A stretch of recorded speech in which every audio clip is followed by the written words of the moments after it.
तोंड बघून सर्व महापालिकाची निवडणूक आता जाहीर होईल. प्रश्न हेच आहे की राज्यात ज्यावेळी निवडणुका होतात, ग्रामपंचायती असो, जिल्हा परिषद असो, पंचायत समिती असो किंवा नगरपंचायतींच्या असो, त्या वेगवेगळ्या वेळेत होत असतात. आता कोर्टाचे निर्णयामुळे सगळे लांबले मुले एकत्रित झाले, मात्र प्रत्येक एका नगरपालिकेचा निकाल लागत असतो, दुसरा 1 वर्षाला लागत असतो. एका निकालावर दुसरा परिणाम होऊ शकतो ही कल्पना असती तर नगरपालिकांच्या निवडणुका ह्या एकाच वेळी झाल्या असत्या आतापर्यंत. त्यामुळे ही निवडणूक निकाल पुढे का ढकलला गेला दुसऱ्या निवडणूक हे कळलं नाही. आज तर महापालिका जाहीर होत असताना त्यांनी 2 वगळता सगळ्या जाहीर करणार असं जर बातमी असेल खरी असेल तर मग निकाल त्या राहिलेल्या 2 झाल्याशिवाय निकाल लावणार नाही का, हा प्रयत्न आहे का? आज मतदानाचा कार्यक्रम जो आहे म्हणजे तुम्ही विचार करा, जुलै महिन्याची कट ऑफ डेट आहे. जुलै महिन्याची मतदार यादी जी असेल ती कट ऑफ केलेली आहे. त्यानंतर भले तुमचं 18 वर्ष पूर्ण झाले असो, खरं म्हणजे अधिकार त्याला आहे. वाढदिवस 18 ऑगस्टला असेल किंवा वाढदिवस सप्टेंबरला असेल, तो 18 वर्ष पूर्ण झाला पण त्याला तुम्ही मतदानाचा अधिकार देत नाही. जुलैला फायनल करून सुद्धा आता डिसेंबर संपत आला तरी अजूनही तुम्हाला मतदार यादी कंप्लीट करता आली नाही. 10 तारखेला करायची होती, ती परत मुदतवाढ घेतली. आज 15 तारखेला जाहीर करणार म्हणून सांगितलंय. अजूनही अंतिम मतदार यादी जाहीर नाही.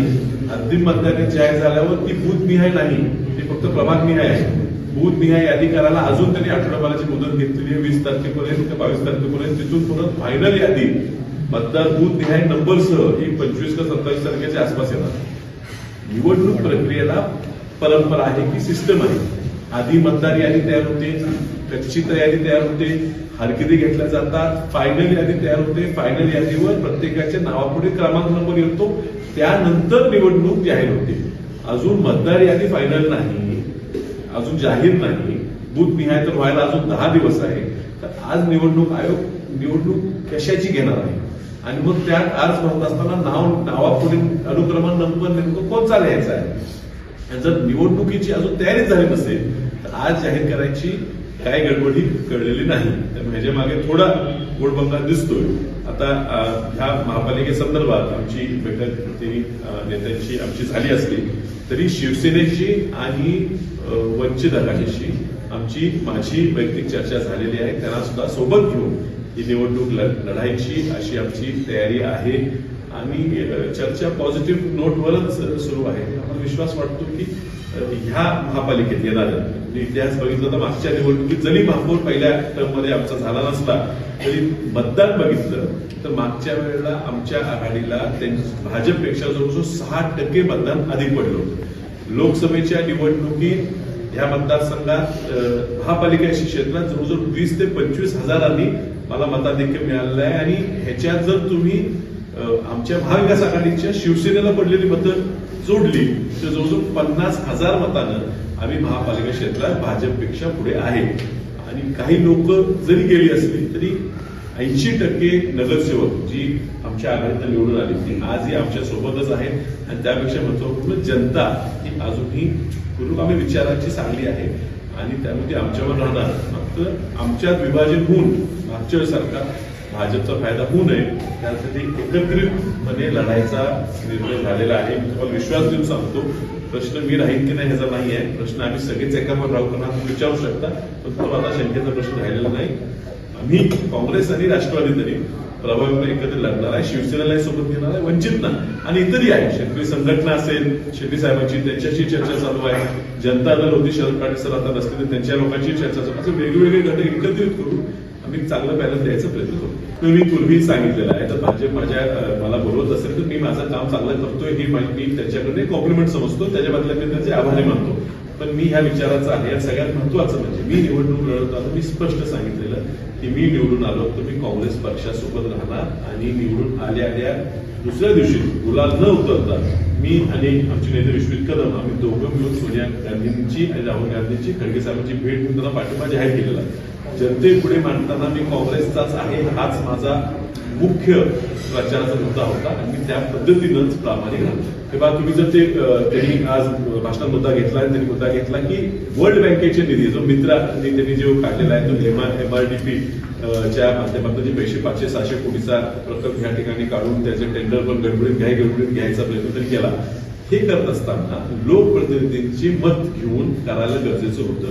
तुम्ही जर त्याचा पूर्ण प्रोजेक्ट बघितलं त्यात 600 कोटी आले, त्या 600 कोटीमध्ये शेरी नाळ्यासाठी काहीही तरतूद नाही. हा फक्त गटरी काढायचा प्रकल्प आहे. त्यातनं जी उचलून बाहेर टाकायची पाणी टाकायचं त्याची यंत्रणा नाहीये. आमचं सरकार म्हणजे महाविकास सरकार असताना ह्या ठिकाणी एसटीपी साठी 90 कोटीची मंजुरी तरतूद त्यावेळी केलेली आहे. अजूनही ते पैसे महाराष्ट्र शासन मंजूर करून निधी खाती देत नाहीये. जे शिरेनाचं पाणी आहे ते एसटीपी मार्फत त्या ठिकाणी गाडी तळापाशी स्वच्छ करून मग ते पाणी पुन्हा दुर्गाव ह्या योजनेचं द्यायचं पूर्ण नियोजन होतं. त्याला अजून निधी आलेला नाहीये. हा जो निधी आलेला आहे हा पूर संरक्षणाचा निधी आलेला आहे, शिरेनाचा नाही आहे. त्यामुळे ते जे म्हणतात ते काय चुकीची बातमी. थोडं नेताराही बोलते सांगली जिल्ह्याला केंद्रातून मदत होते, भाषणाला असताय, तुम्ही समस्या मांडता, ठीक आहे, पण मदत जी आहे वर्षाचा तुम्हाला अमृत योजनेची अंतर आता आपल्याकडे नवीन पाणी पुरवठा योजना म्हणजे आम्ही जी सांगलीकरांची मागणी आहे की आम्हाला कृष्णेचं पाणी दूषित आहे आणि आपल्याला वारणेचं पाणी मिळालं पाहिजे. त्या वारणेचं पाणी येण्यासाठी हा प्रकल्प लवकरच शासन आपलं प्रशासन तयार करायला लागले. ते दिल्लीत जाऊन ते अमृत योजनेचे आता जवळजवळ 600-700 कोटी रुपये वारणेचं पाणी सांगलीला मिळवण्यासाठी हा प्रकल्प चालू आहे. आता काय लोकांची मागणी आहे की ज्या ठिकाणी आपण वारणेचं पाणी उचलतो तिथून जरा अजून वरच्या बाजूला जावं, त्याचा सुद्धा अभ्यास चालू आहे महापालिका प्रशासनाचा. पण त्या बैठकीतून आम्ही पाठपुरावा करत आहे. सांगलीत रस्त्याचा विषय आहे. तुम्ही विचार करा की भारतीय जनता पक्षाची ज्या वेळेला त्यांनी ह्या ठिकाणी शब्द दिला होता, सरकार महाराष्ट्रात आलं त्या त्यांनी शब्द दिला होता की आम्ही सांगली महापालिकेला 100 कोटीचा निधी देऊ. त्या 100 कोटीच्या निधीपैकी फक्त 15 कोटीचाच निधी त्यांची सत्ता स्वरूपात आलेला. त्यातला वरचा जो 85 कोटीचा निधी आहे तो पुन्हा ज्या वेळेला जयंत पालकमंत्री झाले आणि त्या ठिकाणी उद्धवजी ठाकरे साहेब मुख्यमंत्री त्यानंतर ते 85 कोटी दिले. ही फक्त घोषणाच करतात, प्रत्यक्ष निधी देत नाही. आता सत्ता येऊन सुद्धा ह्याची पुन्हा आता जो 3.5 वर्ष झाली पुन्हा सत्ता येऊन त्या 3.5 वर्षात कुठलाही निधी ह्या महापालिकेला त्यांनी दिलेला नाही. आणि त्यामुळे मतांसाठी फक्त हे लोक वापर करतात आणि विकास हा महापालिकेचा जर त्यांना करायचा असता तर खूप अधिक करता आला असता. तर तुम्हाला आता आमच्या निवडणुकीचे मुद्दे पुढच्या काळात तुम्हाला कळतील आणि आम्ही लोकांपर्यंत जाऊन त्यांना पटवून सांगणार आहे की ह्या सांगलीसाठी विकासासाठी आमच्या विचाराची लोकच या सांगलीला विकास करू शकतात. पाणी घाण नसते, पाणी घाण केलं जाते. त्यामुळे ही महापालिकेची प्रशासनाची जबाबदारी आहे की त्या ठिकाणी तुम्ही जेवढे पैसे तुम्हाला मिळतात गटर योजनेसाठी ड्रेनेज योजनेचे जवळजवळ 200 कोटी रुपये आले. त्याच्यावर काही 200 कोटी मंजूर आहेत. त्यात काही नियोजन महापालिकेकडे दिसत नाही. त्या कॉन्ट्रॅक्टरचं काम चालू आहे का बरोबर चालू आहे का नाही पाहिलं जात नाही. त्याची बिलं परस्पर निघतात सुद्धा, काम तर झालेलं नाही. आणि तेच घाण पाणी तुम्ही त्या वॉटर बॉडीमध्ये सोडलं तर ते पाणी दूषित होणारच नाही. लोकांना सांगली सुद्धा मनोरंजनाला किंवा देखाव्यासाठी एकही ठिकाण नव्हतं.